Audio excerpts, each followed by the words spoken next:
One thing in Hellsing Ultimate...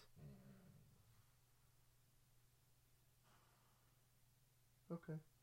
One thing in Hellsing Ultimate that always confused the shit out of me was Warrant Officer Schrödinger.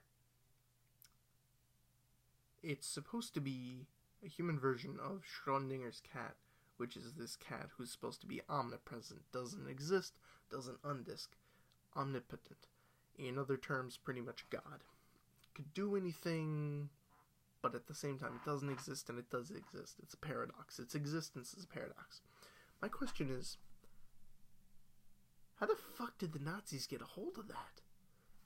And even if that's the case, if that is obtainable, by chance, why is God a Nazi?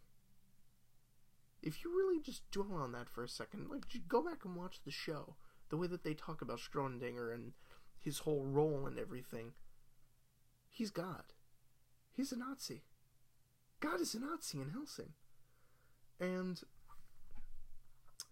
of course, it does that whole average thing in a show that focuses on bad guys that, oh, these creatures of darkness, such as Alucard and Ceres Victoria, both vampires,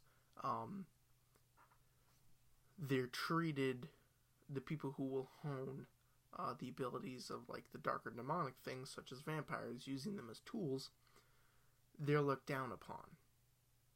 They're looked down upon by the church, and yet the church is described as being fucking crazy. Whereas they, the people who use the powers of darkness, are displayed as the heroes, or at least in their own right displayed as the heroes. But one thing I think Hellsing doesn't really do is take the time to explain why, they don't really take time to explain why their way is right, which is something maybe I just nitpick about. Maybe this is just me that thinks this, but the way, basically what I'm talking about is, let's say you have people who hone, like, evil forces, but for the show they're meant to be the good guys. Well, usually they never explore the fact of maybe the people using the darkness and the evil, maybe they are wrong. That's something I never seem to be explored in something. Whereas, also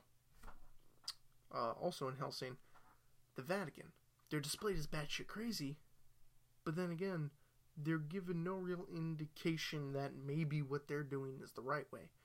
That's a big thing that Hellsing does, is it doesn't even give you like an exact representation of like who is doing the right thing. Is the Vatican right with their fucking crazy ways? Is Hellsing right for honing evil? Or are the Nazis right for just wanting to destroy everything? And obviously they're wrong, because all they want to do is destroy shit, and that's pretty much their only purpose. Which is one of the biggest things that I actually enjoyed about Hellsing, because it offered a bad guy whose only goal was complete obliteration, just wanted destruction and goals, destroy whatever.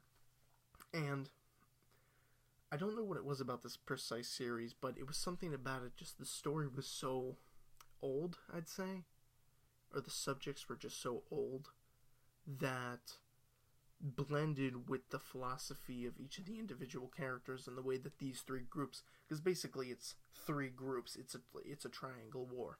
It's the Nazis versus the Vatican versus Hellsing. And I always found it funny that on the three sides, the Nazis had tons of, artificial vampires. The Vatican had thousands and thousands and thousands of men. And Hellsing, when looked at, basically, had three soldiers. They had Alucard, Ceres, and Wingate Hellsing, whatever the hell her name is. They say it so much throughout the series. The whole thing, too, they don't just like Integra Hellsing, no, Integra Fairbook, Wingate's Rubber Dash, Secondine, Lego, whatever. They gotta go through the whole thing every time they say their name. Also, one of the few things I don't enjoy about this series is their trash talking. The trash talking in this show has been heard throughout every other anime, the dialogue is nothing new.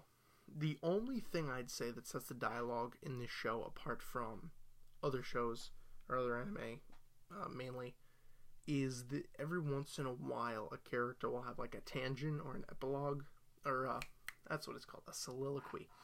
A character will have a soliloquy, like the Major and his speech about war.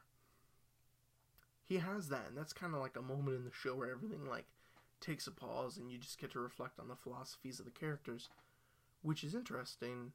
I enjoyed that because it's just kind of, even though he's the bad guy, he's given this big spotlight that normally, instead of a hero giving a whole speech about what they're fighting for is right, he gives this speech about how, hey, this is what I am, this is what I'm here to do, like it or not, I'm going to continue with the purpose I believe is okay, and sets it up and just hands it to you, and, you know, you can do what you want with that. Whereas the hero, Alucard, even at the end, is built up so much, and we're getting into a spoiler section here now. Technically, Alucard dies at the end of the series. Like, yeah, I don't go by the whole, you know, but he was a vampire all the time, he was dead already. Shut up. He was alive. He's a living being, whatever. He doesn't not exist. His soul isn't kaput. And so as a vampire, yes, I do consider him alive. I do consider the undead living. But yes, by the end of the series, he, like, dies. Like, that's it. It's over. This happens by Schrödinger dumping his body, cuts his throat, cuts his head clean off, and dumps into this pool of blood, which Alucard absorbs into his souls. Now, the way Alucard's life thing works is he's drinking so much blood that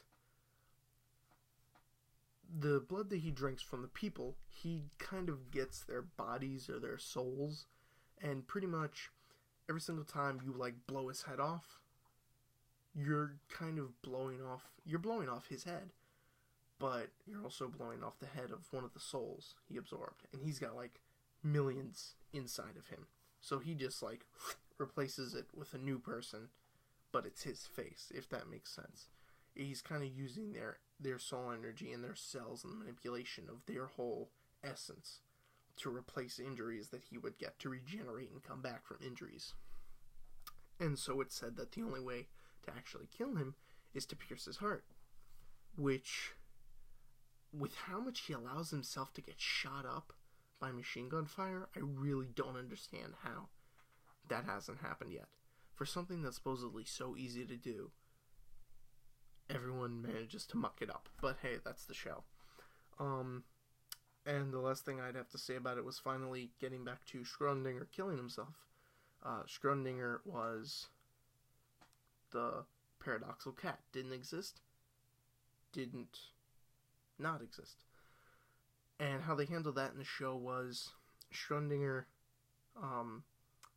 his blood was absorbed by Alucard, which in turn gave him his powers.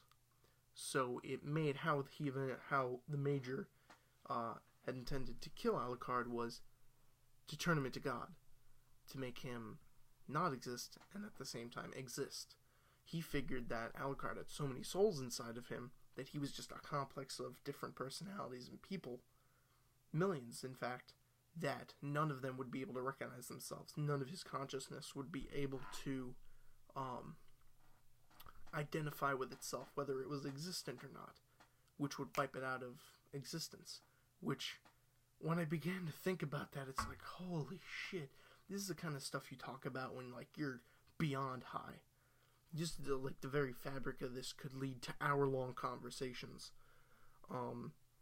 So yeah, he absorbs Schrödinger and he becomes existent, non-existent. His souls can't, figure out if they're alive or not. End of the series comes. Last, 10 seconds of the Hellsing Ultimate, they reveal, hey, he's back. It took him 3 years, I believe. 30 years. Must have been 30 years. In that time, he had to kill every single soul inside of him. All the millions of them, he had to kill them individually until only he was left. And once he was left, he was able to identify himself as being existent and non-existent. So at the series, he went from being the most powerful vampire on Earth to being straight up God. And if he is not number one on the list of almost every single overpowered character in anime, because, like, he can even beat that chick with the sword who can freeze time, for Pete's sake. Like, he's literally time and space incarnate. They don't go into that detail, but just from the little that they feed you, you can kind of get that idea. Absolutely amazing show, amazing concepts and shit, especially towards the end. Once they get to the war and all the philosophical stuff really starts to come out, the show gets amazing. But yeah, that's Hellsing Ultimate. Love it. I think that's going to do it for this video. See y'all next time.